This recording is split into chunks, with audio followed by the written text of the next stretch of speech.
Wasps face the growing threat of an exodus of their leading stars, with a mutinous mood in the squad over broken promises relating to late payments and new facilities. Coventry-based Wasps resume their Premiership title challenge on Sunday when they meet Northampton at the Ricoh Arena, but there is serious unrest behind the scenes.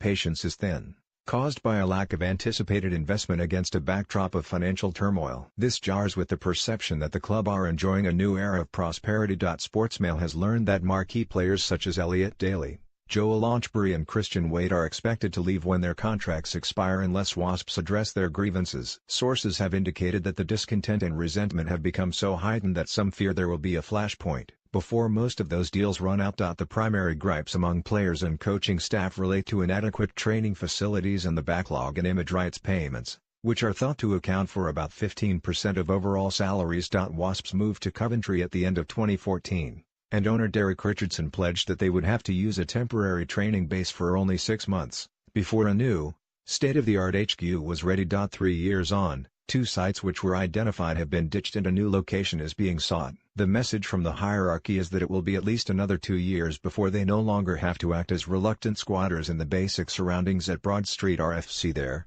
The supposedly wealthy club have portable cabins serving as offices in the car park. They share changing rooms with Broad Street teams and use the clubhouse for lunch. It's like eating in a pub every day we are training, said one player. Outside, Wasps have only one pitch and players have voiced concerns that the tired surface is contributing to a run of injuries. Misgivings have also been expressed about the state of the pitch at the Ricoh Arena, but nothing had been done about it.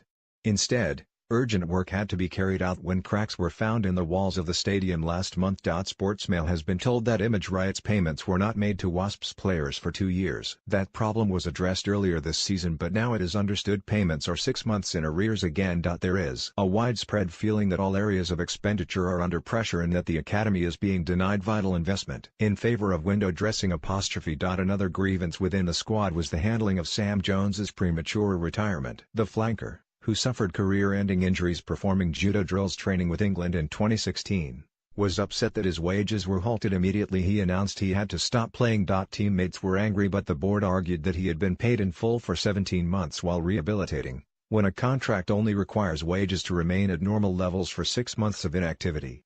Still, the saga served to further strain morale, not helped by poor communication between the powers that be and the players. Unrest behind the scenes comes at a time of financial turbulence. Wasps launched a bond scheme in 2015, which yielded £35 million, but they owe £2 million in interest each year and must settle the debt in full in 4 years' time. Doubts have been expressed by independent experts about their ability to do so, with claims that the club will need to refinance. At the end of last year, Wasps were forced to seek permission from bondholders to break the terms of the deal after Richardson made a personal payment to make up for a shortfall in the scheme. Last month, it was reported that Wasps' financial statements were 3 months overdue and that Companies House were taking enforcement action against what amounts to a criminal offence. While the public see a club riding high, with a viable home of their own at last, a title-chasing team and box office appeal, the reality is that all is not well. It has been suggested that Wasps are at a crossroads and that without the right investment, the feared exodus will happen.